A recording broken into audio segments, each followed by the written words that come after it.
안녕하세요. 서밋에 오신 모든 분들 환영합니다. 오늘 아마존 EKS를 위한 AWS CDK 측 활용법에 대해 소개해드릴 솔루션스 아키텍트 염지원입니다. 반갑습니다.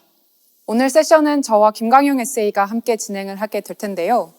제가 전반부에 CDK를 활용하는 방법에 대해서 소개를 할 거고, 김광용 SA께서 후반부에 CDK에 대한 소개, 배포 패턴에 대해서 말씀을 해주실 겁니다. 저희가 준비한 이번 세션에서는 여러분들이 쿠버네티스 컴포넌트, AWS 서비스 일반적인 것들, 그리고 데브옵스 관련 용어에 대한 지식을 이미 알고 계시다고 전제하고 만들었습니다. 그래서 혹시 중간중간에 모르는 부분이 있으신 경우 세션과 함께 진행되는 Q&A 채널을 이용해 주시거나 향후에 제공되는 영상을 리플레이 해보시면서 자연스럽게 천천히 습득하는 시간을 좀 가져보시기를 권해드립니다. 본격적으로 CDK에 대해서 이야기를 진행해 보기 전에 왜 우리가 오늘 컨테이너, 그리고 컨테이너 중에서도 EKS의 넓은 기술적인 분야 중에서도 자원 정의와 관리에 대한 부분에 집중하고자 하는지 말씀드리려고 합니다. 2020년 CNCF, 클라우드 네이티브 컴퓨팅 파운데이션에서 수행한 서베이 결과에 따르면 응답자 중에 컨테이너를 프로덕션에서 사용하고 계시는 사용자가 이미 92%, 쿠버네티스를 프로덕션에 사용하시는 사용자가 83%로 전년도에 수행된 동일 서베이 대비 큰 폭으로 성장한 것을 볼 수 있었습니다. 이제는 정말로 많은 고객들께서 컨테이너 기술 그리고 쿠버네티스를 검증하시는 단계를 지나서 프로덕션에서 이용하고 계시다는 것을 볼 수 있는 결과였습니다. 그런데 사실 쿠버네티스를 잘 운영한다는 것은 정말 어려운 일입니다. 과거에도 쉬웠던 적은 없었지만 점점 더 복잡해지고 있는 추세이죠. 그래서 쿠버네티스 기반으로 운영을 정말 잘하고 싶다라고 한다면 우리가 관리하는 영역이 어떻게 나누어져야 하는지, 어떤 것들을 기준으로 그룹핑해서 관리 전략을 가져가게 될 것인지를 이해하는 것이 반드시 필요합니다. 오늘 저희가 진행하는 세션에서는 쿠버네티스와 관련된 자원을 3가지 계층으로 나눠서 살펴볼 건데요. 가장 기본적으로는 모든 컨테이너 자원들이 올라갈 수 있도록 배경 역할을 해주는 인프라 레벨의 자원이 있을 겁니다. 여기에는 EC2 인스턴스, 그리고 그 인스턴스들이 배포되는 네트워크 환경, 그리고 이 네트워크 환경을 안전하게 지켜주는 보안 설정이 같이 포함이 되게 될 겁니다. 이제 이 위에 쿠버네티스 클러스터 차원에서 필요로 하는 자원들, 예를 들면 네임스페이스라든지 애드온이라든지 혹은 클러스터 전체에 대한 모니터링, 로깅 설정이라든지 하는 것들이 있을 수 있겠죠. 이 모든 것들이 다 잘 갖추어지고 난 환경에 마지막으로 여러분들의 실제 비즈니스 어플리케이션이 올라가게 될 겁니다. 여기에는 실제 개발된 어플리케이션이 어떻게 배포될지를 정의하는 쿠버네티스 매니페스트가 포함이 되게 되겠죠. 하나의 클러스터를 관리하는 데에만 이렇게 여러 가지 층위의 다양한 자원들이 필요로 하게 되는데요. 우리는 굉장히 높은 확률로 이런 클러스터를 여러 개 운영해야 되는 상황에 놓이게 될 겁니다. 한 어카운트, 하나의 리전에서 여러 클러스터가 필요하실 수도 있고요. 혹은 비즈니스 확장으로 인해서 다른 리전에 여러 클러스터를 운영하셔야 할 수도 있습니다. 그게 아니라면 개발, 테스트, 운영으로 잘 나누어진 어카운트별로 독립된 클러스터를 여러 개 운영하셔야 할 수도 있죠. 하나의 클러스터를 관리하는 것만으로도 이미 충분히 복잡했습니다. 그런데 이걸 여러 개 운영하려고 하니까 이게 이만저만 관리가 복잡한 게 아니죠. 그래서 이런 상황에서 중요한 것은 여러분들이 앞서 살펴보신 3가지 계층의 쿠버네티스 관련 자원들을 여러 클러스터에 걸쳐서도 중앙에서 관리하는 메커니즘을 확보하고 있어야 한다는 얘기입니다. 이렇게 해야 클러스터 컴포넌트들의 버전, 보안 설정 이런 것들이 전체 클러스터들에 걸쳐서 미스나지 않도록 섬세하게 관리를 할 수 있기 때문에 그렇습니다. 오늘 저희 세션에서는 AWS CDK, 클라우드 디벨롭먼트 키트를 사용해 보시면 이런 중앙에서 관리하고자 하는 메커니즘을 조금 더 쉽게 효과적으로 해보실 수 있다라고 이야기를 드리고 싶은데요. 이 CDK는 클라우드 포메이션을 일반적인 프로그래밍 언어를 사용해서 추상화해 놓은 개발 도구입니다. 그래서 EKS 클러스터와 관련된 모든 자원들을 어플리케이션 개발하듯이 정의할 수 있게 되는 거죠. 이 말은 곧 IDE의 인텔리전스 서포트를 받는다든지 동적으로 변수를 할당한다든지 이런 것들을 통해서 조금 더 쉽고 빠르게 많은 자원들을 정의할 수 있다는 뜻입니다. 그러면 이 CDK가 어떻게 사용이 되는가 그 워크플로우를 보여드리면요. 여러분들은 객체 기반으로 프로그래밍을 하셨었던 것처럼 클래스, 생성자 이런 이미 익숙하신 개념들을 활용해서 클라우드 자원들을 CDK 코드로 정의하시게 됩니다. 그게 이제 완료가 되고 나면 CDK CLI를 통해서 그 코드들을 클라우드 포메이션 템플릿으로 변환하게 되고요. 이렇게 되면 그 변환된 클라우드 포메이션 템플릿이 클라우드에 실제로 자원을 생성해주는 방식으로 동작을 하게 됩니다. 자세한 동작 방식은 잠시 뒤에 데모에서 더 자세히 보여드리도록 하겠습니다. 근데 결국 이렇게 클라우드 포메이션으로 돌아가게 된다면 우리가 CDK를 왜 굳이 써야 될까? 이런 것들이 궁금하실 텐데요. 이 부분을 이해하기 위해서는 야물과 같은 정적 템플릿팅 언어가 갖는 특징을 생각해 보아야 합니다. 야물은 누구든지 이해하기 쉽고 누구든지 쓰기 시작할 수 있고 어디든 사용할 수 있다는 점에서 굉장히 훌륭한 도구입니다. 그렇지만 자원이 많아지기 시작하고 아키텍처가 이제 복잡해지면 단점이 드러나기 시작합니다. 예를 들어 여러 환경에서 동일한 자원을 사용하게 하려면, 즉 앞서서 살펴본 EKS 클러스터를 여러 개 관리해야 되는 상황이라면 수작업으로 복사 붙여넣기를 계속해서 해주어야 합니다. 이런 경우에 붙여 넣어진 코드들 중에 일부를 수정해야 한다고 하면 여러분들이 일일이 붙여 넣어진 코드들을 찾아서 고쳐줘야 하는 번거로운 작업들을 해주셔야 했던 거죠. 그에 비해 프로그래밍 언어를 사용하게 되면 개발 지식이 필요해지기는 하지만 여러분들이 추상화 레벨을 직접 제어하실 수 있고 동적인 변수 할당, 개발 도구, 워크플로우, 이미 친숙한 툴들을 그대로 가져다가 쓸 수 있다는 점에서 큰 장점을 좀 느껴보실 수 있을 겁니다. 동적인 프로그래밍 언어를 사용을 그대로 하는 만큼 클래스 생성 이런 것들, 어플리케이션 개발의 컨셉들을 그대로 사용을 해서 인프라 자원을 생성할 수 있게 됩니다. 그래서 복잡한 복사 붙여넣기, 수정 이런 과정이 없이 유연하게 전체 아키텍처를 관리할 수 있게 되는 거죠.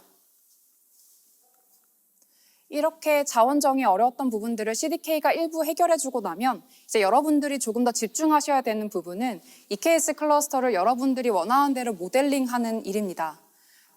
내가 원하는 이상적인 클러스터의 모습이 어떤 모습인지 정의를 일단 하고 나면 이제 정말 도장을 찍듯이 찍어낼 수 있게 되는 거죠. 그래서 일단 내가 원하는 클러스터가 갖는 네트워크 환경, 그 환경에 어떤 보안 설정을 갖게 할 것인지, 그리고 어떤 컴퓨팅 옵션들을 활용할 것인지, 그 위에는 쿠버네티스 클러스터 차원의 자원들을 어떤 것들을 사용할 것인지 쭉 리스트업을 해보시는 겁니다. 이 작업이 완료되고 나면은 이 전체를 CDK 코드로 패키징해서 배포를 할 수 있게 되는 거죠. 그러면 그 작업을 어떻게 시작하면 되는지 데모로 한번 살펴보도록 하겠습니다. 데모로 보여드리는 이 내용은 지금 보이시는 이 URL을 통해서 워크샵 단계를 하나하나 직접 해보실 수 있기 때문에 관심이 생기신 분들은 직접 한번 해보시는 것도 추천을 드립니다. 그러면 데모를 한번 보도록 하시죠. 그러면 CDK 제가 이닛을 해서 보일러플레이트 된 프로젝트를 하나 생성을 했습니다. 전 이제 여기에다가 EKS 클러스터를 하나 만들어 보려고 하는데요. 원래 같았다면 그 환경에 필요한 네트워크 자원들 이런 것들을 먼저 정의를 하고 시작했어야 했겠지만 저는 일단 EKS 클러스터를 그냥 바로 만들어 보겠습니다. 여기에 필수로 넣어줘야 하는 파라미터인 쿠버네티스 버전 값을 넣어주고요. 제가 작성한 요 세 줄의 코드만을 가지고 어떤 자원들을 만들려고 하는지 한번 보도록 하겠습니다. 이때 CDK CLI를 활용을 할 건데요. 제가 지금 치는 명령은 CDK diff라고 해서 기존 환경 대비 새롭게 생성될 자원이 뭐가 있는지 리스트업 해주는 단계라고 보시면 될 것 같습니다. 제가 EKS 클러스터만 만든다고 했는데 정말 많은 자원을 생성하겠다고 계획이 나왔죠. 그러면 이게 어떻게 된 건지 실제 뒤에서 생성된 클라우드 포메이션 템플릿을 한번 보도록 하겠습니다. 여기 보시면 제가 세 줄만 썼는데 이렇게 많은 코드가 거의 1500줄에 달하는 이 코드가 자동으로 생성이 됐습니다. 이게 어떻게 가능하냐? AWS의 베스트 프랙티스를 EKS 패키지로 패키징해서 여러분들께 제공해드리고 있기 때문에 그렇습니다. 그 베스트 프랙티스를 살펴보면요. 데디케이트 VPC를 하나 추가로 생성을 해서 나트 게이트웨이를 에이지별로 중복해서 가지고 있는 고가용성 확보가 완료된 멀티 에이지 구성을 가진 환경으로 자동으로 만들어주게 됩니다. 여기에 EKS 클러스터가 생성이 되게 되고요. 관련해서 AWS EKS와 관련된 그런 자원들이 추가로 배포가 이제 같이 되고 있는 걸 볼 수가 있습니다. 여기에 더해서 저는 이제 한 가지 자원을 추가로 이제 만들 때 이 기본 노드 그룹에 더해서 스팟 인스턴스를 사용하는 오토 스케일링 그룹을 하나 더 넣어 보겠습니다. 원래 스팟 인스턴스를 사용할 때에는 그 스팟의 종료 신호를 처리하기 위한 스팟 인터럽트 핸들러라고 하는 것을 배포를 추가로 해주어야 하는데요. 전 일단 그런 부분에 대해서는 신경 쓰지 않고 제가 사용하고 싶은 스팟 인스턴스의 인스턴스 사이즈 그리고 그 가격을 입력만 하고 추가로 어떤 자원을 배포하는지 이어서 살펴보도록 하겠습니다. 이 상태에서 다시 한번 CDK diff로 생성될 자원들을 리스트업 해보면요. 원래 기존에 생성하려고 했었던 자원에 더해서 하나의 오토스케일링 그룹이 추가되고 앞서 말씀드렸던 인터럽트 핸들러가 헬름 차트로 생성을 하려고 하는 것을 볼 수가 있습니다. 이런 식으로 여러분들이 AWS의 베스트 프랙티스를 잘 모르셔도 바로 사용하실 수가 있게 되는 거죠. 그러면은 저는 이제 여기에 더해서 클러스터 차원에서 필요로 하는 컨테이너 자원을 헬름 차트를 사용을 해서 추가해 보도록 하겠습니다. 헬름 CLI를 일반적으로 사용하는 것처럼 레파지토리와 그 차트의 이름을 지정을 하게 되고요. 저는 오늘 여기에서 헬름 차트를 사용하는 것을 보여드리고 있지만 이 뒤에 다른 옵션들이 몇 가지 더 있습니다. 이렇게 헬름 차트를 정의하고 다른 옵션들을 보여드리면요. 보통의 바닐라 쿠버네티스 매니페스트를 그대로 매니페스트 형태로 추가하실 수도 있고 뒤에서 김강영 에세이께서 말씀해 주실 CDKH 차트를 그대로 붙여서 컨테이너 자원을 생성할 수도 있습니다. 그러면 이 헬름 차트만 있는 상태에서 다시 한번 diff 명령을 통해 생성될 자원을 확인해 보겠습니다. 이렇게 보시면 하단에 매트릭스 서버라고 되어 있는 이 헬름 차트가 추가로 생성이 되는 것을 볼 수가 있습니다. 그럼 이 내용들이 실제 콘솔에서는 어떻게 배포되고 있는지 그 결과를 확인해 보도록 하겠습니다. 여기서 보시는 것처럼 제가 이미 생성해 놓은 클러스터 스택이라고 하는 게 생성된 걸 볼 수 있고요. 앞서서 CDK diff를 통해 출력됐던 결과들이 이렇게 실제로 생성이 된 것을 볼 수 있습니다. 그러면 실제 생성된 클러스터 안에 컨테이너 자원은 어떨까요? 이제 보시면 제가 스팟 인스턴스를 여러 개 이제 만들고 있기 때문에 지금 보시는 것처럼 여러 개의 스팟 인터럽트 핸들러가 제가 설정하지 않았어도 같이 배포된 것을 보실 수가 있습니다. 이렇게 제가 약 20줄의 코드를 썼죠. 이렇게 소규모의 라인만 작성을 하시면 여러 라인의 클라우드 포메이션 템플릿 생성을 통해서 많은 자원들을 한꺼번에 생성하실 수가 있습니다. 이렇게 해서 CDK를 통해 인프라와 쿠버네티스 위에 올라가는 자원들까지 한꺼번에 관리할 수 있는 방법을 보여드렸습니다. 이를 통해서 마치 거푸집처럼 조직 내의 베스트 프랙티스를 정의해서 여러 환경에 동일하게 배포할 수 있도록 활용하실 수 있는 내용 역시 AWS의 베스트 프랙티스를 말씀드리면서 같이 언급을 드렸고요. 이때 사용된 모든 코드들은 마치 정말 어플리케이션 코드처럼 Git을 통해서 버전 관리, 배포, 확장하실 수가 있습니다. 그러면 제가 말씀드린 인프라, 플랫폼 레벨의 자원 정의에 이어서 김강영 에세이께서 어플리케이션 레벨의 CDKH 활용 방법 및 기놉스 방식의 배포 패턴에 대해서 이어서 설명을 해주시도록 하겠습니다. 안녕하세요. 저는 AWS 코리아에서 솔루션즈 아키텍트로 일하고 있는 김광영이라고 합니다. 염지연 에세이님이 발표하신 CDK를 통한 인프라 및 플랫폼 레이어 관리에 대한 이야기에 이어 어플리케이션 레이어를 위한 CDKH와 기놉스의 통합에 대해서 이야기를 해보려 합니다. 네, CDKH는 클라우드 디벨롭먼트 키 for Kubernetes의 약자입니다. CDKH는 개발자 친화적인 프로그래밍 언어와 풍부한 객체 지향 API를 이용하여 Kubernetes 어플리케이션과 재사용 가능한 추상화를 정의할 수 있는 소프트웨어 개발 프레임워크입니다. 현재는 베타 버전으로 오픈소스로 개발 중인 프로젝트입니다. 쉽게 말하면 CDKH는 Kubernetes YAML 파일을 생성하는 툴이라고 할 수 있습니다. 이런 CDKH를 사용하면 어떤 장점들이 있을까요? 첫째, CDK를 사용하면 친숙한 프로그래밍 언어를 사용하여 쿠버네티스 어플리케이션을 정의할 수 있습니다. 현재는 자바스크립트, 타입스크립트, 파이썬, 그리고 자바와 같은 언어를 지원을 하고 있고 앞으로 고나 단넷 같은 개발자에게 인기가 많은 언어를 지원할 예정입니다. 둘째, npm, maven 혹은 다른 코드 라이브러리를 통해 재사용 가능한 컴포넌트를 구성하고 공유할 수 있습니다. 라이브러리는 템플릿보다 업데이트하고 유지보수하고 공유하는 것이 훨씬 더 쉽습니다. 이와 같이 CDK를 사용하여 쿠버네티스의 어플리케이션을 정의하는 것을 라이브러리를 통해 표준화할 수 있습니다. 셋째, 어플리케이션을 개발하는 것과 동일한 툴을 사용하여 개발 워크플로우를 정의할 수 있습니다. 특히 CDK를 GitOps와 함께 사용하면 어플리케이션과 쿠버네티스 설정을 코드로 작성하고 그것들을 CI/CD 파이프라인을 통해 클러스터에 배포할 수 있습니다. CDK를 사용하여 얻는 마지막 장점은 어떤 쿠버네티스 환경에서도 실행 가능하다는 점입니다. CDK는 로컬에서 실행이 되고 야물 파일을 생성하기 때문에 이를 온프레미스를 포함한 어떤 쿠버네티스 클러스터에도 배포가 가능하고 코드를 통해 모든 것들을 표준화할 수 있습니다. CDK 워크플로우는 매우 간단합니다. 먼저 좋아하는 프로그래밍 언어로 코드를 작성합니다.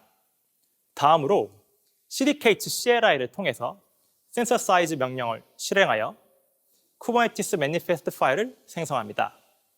마지막으로 남은 것은 이 파일들을 이용하여 kubectl apply 명령을 통해 쿠버네티스 클러스터에 배포를 하는 일입니다.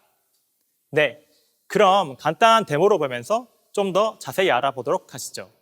이 슬라이드 아래에 있는 URL을 통해서 CDK에 대해서 좀 더 상세히 설명한 블로그에 접속하셔서 다양한 자료들을 얻으실 수 있으니 참고 부탁드리겠습니다. 그럼 데모를 시작해 보도록 하겠습니다. 네, 클러스터 상태를 먼저 확인하고 CDK CLI 설치를 확인합니다. 그리고 나서 데모를 위한 폴더를 만들고 폴더로 들어가서 타입스크립트로 프로젝트를 초기화합니다. 네, 프로젝트가 초기화되고 있고 완료가 되었습니다. 다음으로는 npm run watch 커맨드를 실행해서 타입스크립트 코드가 변경되는 걸 실시간으로 확인합니다. 초기화를 통해 쿠버네티스 매니페스트 파일, 쿠버네티스 API 오브젝트, CDK YAML 파일이 생성됩니다. 다음으로 우리가 코딩을 할 main.ts 파일을 열고 여기에 팟 오브젝트를 작성해 보도록 하죠. 보시다시피 IDE를 통해서 코드 어시스트를 받을 수 있기 때문에 굉장히 손쉽게 쿠버네티스 오브젝트 스펙을 작성 가능합니다. 스펙에 맞지 않는 코드를 작성하면 IDE가 이를 표시해줘서 웹브라우저로 공식 문서를 보지 않아도 손쉽게 수정 가능합니다. 포트, 컨테이너 포트도 정의를 했고 다음으로는 CDK synth를 통해서 쿠버네티스 설정 파일을 생성하고 kubectl apply 명령어로 클러스터에 배포합니다. 네, 컨테이너가 잘 생성되고 있습니다. 다음으로는 큐브팟과 같이 쿠버네티스 오브젝트와 1대1로 매핑이 된 L1 컨스트럭트를 사용하지 않고 npm 라이브러리를 사용해 보도록 하겠습니다. 저는 방금 CDK Devo Web이라고 하는 추상화된 CDK 라이브러리를 설치했습니다. 이렇게 추상화된 라이브러리를 사용하면 일일이 쿠버네티스 오브젝트를 정의할 필요 없이 몇 줄의 코드로 수십 혹은 수백 라인의 쿠버네티스 매니페스트 파일을 만들 수 있습니다. 네, 결과를 볼까요? 예, 보시다시피 잘 생성되었습니다.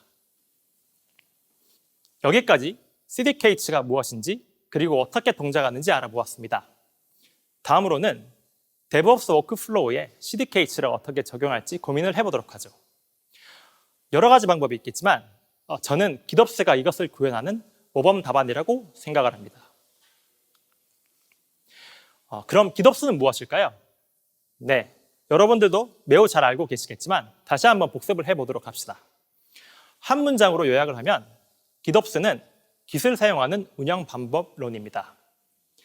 GitOps에는 다음과 같은 주요 프랙티스들이 있습니다. 첫째, Git 저장소는 어떤 시스템의 디자이어 스테이트를 표현하는 싱글 소스 오브 트루스, 즉 단일 진실 소스입니다. 둘째, 운영 환경에 의도된 모든 작업은 코드로 풀 리퀘스트를 통해서 커밋이 됩니다. 셋째, 운영 환경에서 디자이어 스테이트, 의도된 상태와 관찰된 상태 간의 모든 차이는 싱크로나이즈를 담당하는 컴포넌트에 의해서 자동으로 수행이 됩니다. 이런 프랙티스들의 목적은 사람이 수작업으로 운영 환경을 변경하는 것을 완전히 차단을 하겠다는 뜻입니다. SRE는 가동 중단의 약 70%가 라이브 시스템의 변경으로 인한 것을 발견을 했습니다. 라는 유명한 SRE 책에서 인용한 내용처럼 라이브 시스템의 변경은 운영 환경에서 가장 어렵고 중요한 문제입니다. GitOps를 사용하면 주요한 운영 문제를 일으키는 CI/CD에서 배포에 대한 문제를 분리할 수가 있습니다. GitOps를 CI/CD에 도입하여 얻는 장점에 대해서 알아보도록 하겠습니다. 쿠버네티스를 위한 GitOps의 샘플 아키텍처를 보면 알 수 있듯이 단일 CI/CD 파이프라인을 통해 쿠버네티스 어플리케이션을 배포하는 대신 Git 저장소를 쿠버네티스 컨피그의 싱글 소스 오브 트루스로 사용하여 플럭스 CD와 같은 GitOps 구현체를 통해 사용자의 의도된 상태와 클러스터의 실제 상태의 차이를 동기화할 수가 있습니다. 우리는 Git 버전 제어 시스템의 기능을 반영하는 GitOps 접근 방식의 많은 장점을 쉽게 찾을 수가 있습니다. 첫째, 개발자가 친숙한 Git 워크플로우를 사용하여 생산성을 높일 수 있으며, 둘째, Git 저장소의 쿠버네티스 매니페스트 변경 사항에 대한 감사록으로 인해 높은 안정성을 얻을 수가 있습니다. 셋째로, 리버트, 롤백, 포크 및 풀 리퀘스트 메커니즘과 같은 Git의 기능으로 더 높은 신뢰성 역시 얻을 수가 있습니다. 마지막으로 일관성과 표준화의 관점에서도 Git은 조직 운영에 도움을 줍니다. CI/CD 파이프라인이 모두 풀 리퀘스트로 작동될 뿐만 아니라 다른 운영 작업 역시 Git을 통해 완전히 제한될 수 있기 때문이죠. 다음으로는 CDK를 GitOps에 통합할 방법을 생각해 볼 차례입니다. 기존의 아키텍처에서는 GitOps를 최대한 활용하더라도 한 가지 문제가 남아 있었습니다. DevOps 팀은 YAML 엔지니어링을 사용하여 Git 저장소에서 쿠버네티스 매니페스트 파일 또는 헬름 릴리즈 CRD 파일을 관리해야 합니다. 이것은 효율적인 방법이 아닙니다. 이것을 바로 CDK로 해결이 가능합니다. CDK Synth CLI 혹은 플럭스 CD 제너레이터와 같은 컴포넌트를 사용하여 쿠버네티스 매니페스트를 만드는 것처럼 CDK를 통해 기존의 YAML 엔지니어링을 프로그래밍으로 바꿀 수가 있습니다.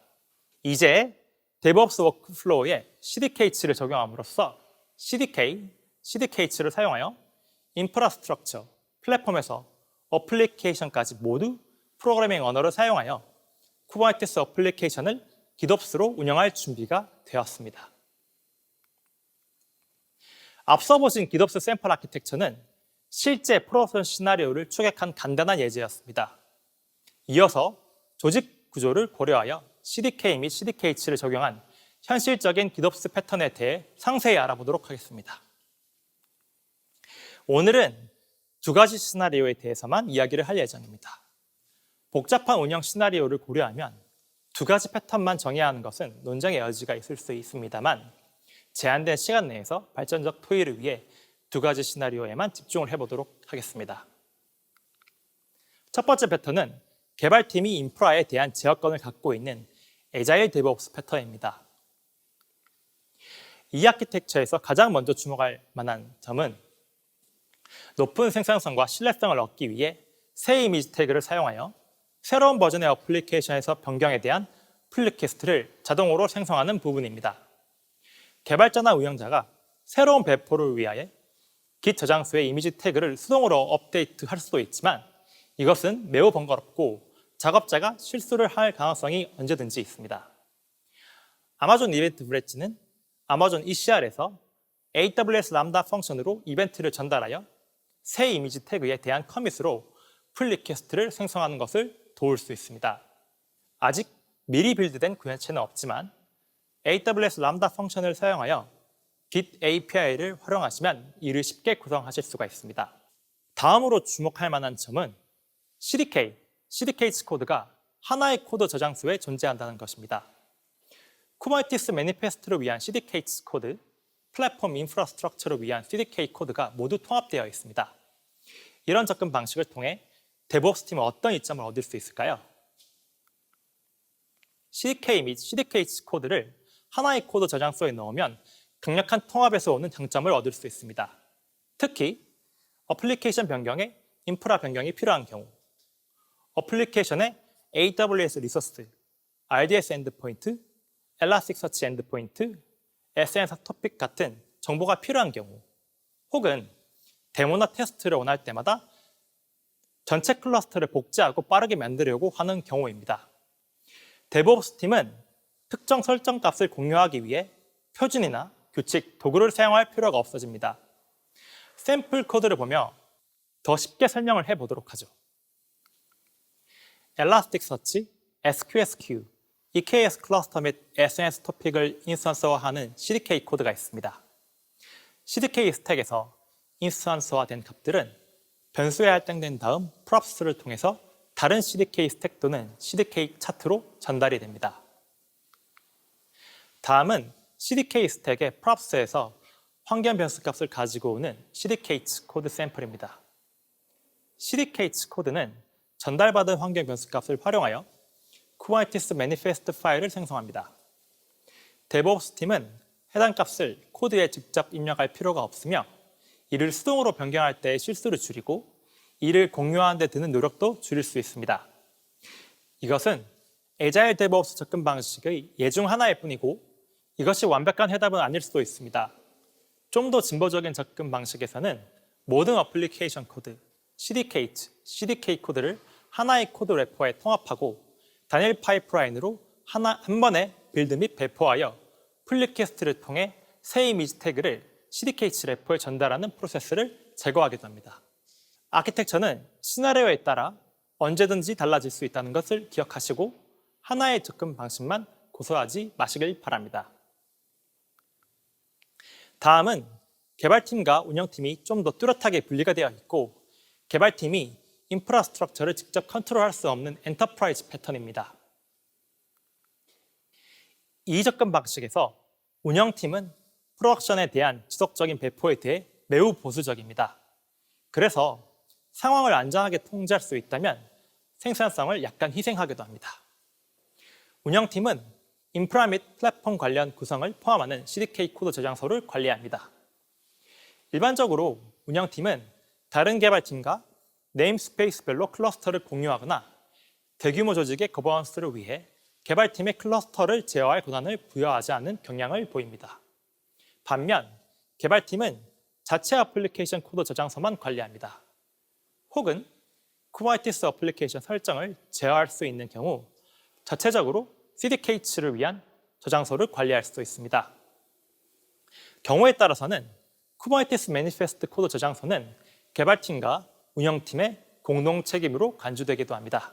여기에서도 GitOps 방법론은 Git 저장소의 다양한 도구와 풀 리퀘스트 메커니즘을 통해 이러한 협력 모델을 달성하는 데 큰 도움을 줍니다. 엔터프라이즈 패턴에서는 서로 효율적으로 협력할 수 있는 규칙과 도구가 반드시 있어야 됩니다. 지금까지 우리는 CDK에 다루었고 이를 GitOps로 실제 시나리오에 적용하는 방법과 두 가지 GitOps 패턴에 대해서 알아봤습니다. 30분짜리 세션에서 다루기에 내용이 꽤 많다는 것을 잘 알고 있습니다. 그래서 세션의 핵심 내용을 다시 한번 요약하고 마무리하도록 하겠습니다. CDK는 개발자를 야물 엔지니어링에서 벗어나서 친숙한 프로그래밍 언어를 사용하도록 해줍니다. CDK는 여러분의 개발 운영 조직의 모범 사례를 강화하고 그것을 공유하기 쉽도록 만듭니다. GitOps는 CI/CD로부터 운영 고려 요소를 분리해주는 최고의 모범 사례 중 하나입니다. CDK를 적용한 GitOps 패턴은 사용자의 시나리오에 따라서 다양하게 달라질 수 있습니다. GitOps를 사용하면 인프라를 포함한 어플리케이션의 통합적인 가시성을 확보할 수 있습니다. 지금까지 세션을 들어주셔서 감사합니다. 여러분의 소중한 피드백을 기다립니다. 강연 종료 후 강연 평가에 참여해주세요. 그럼 즐거운 AWS 서밋 온라인이 되시길 바랍니다. 감사합니다.